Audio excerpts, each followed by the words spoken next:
Good evening.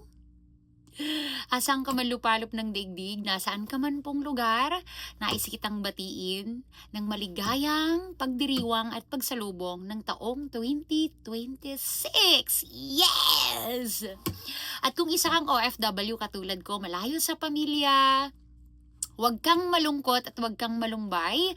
Nawa, makamtan mo at maranasan mo ang pag-ibig ni Kristo at patuloy po niyang katagpuin ang laman ng puso mo at mamutawi ang kagalakan sa pagdiriwang at pagsalubong ng panibagong taon. Mahirap ang malayo sa pamilya, lalo na sa mga ganitong season. Ang sarap pong magdiwang kasama ang pamilya. Ang sarap salubungin ng panibagong taon kasama ang pamilya. But then, ganun talaga ang buhay.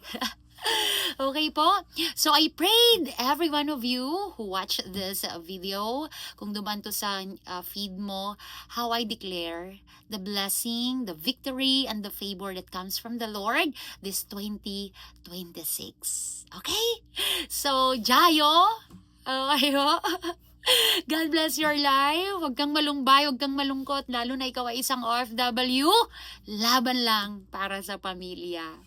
Pero, before we end, nais ko lamang pong umawit ng isang awitin na nagsasabi ng katapatan, kabutihan at kadakilaan po ng ating Panginoong Diyos.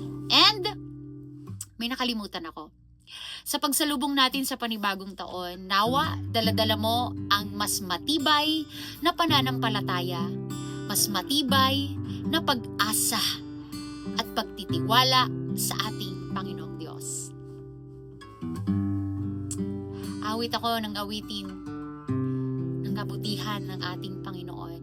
In every day of our life, He is the reason. Able tayo, buhay tayo, we are alive, awake, enthusiastic. It's all because of Him. Awit na ako, ang dami kong daldal. Kinikilig kasi ako sa Lord. Grabe.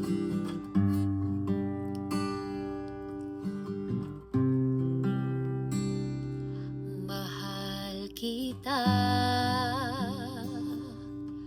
walang hanggan ang iyong biyaya.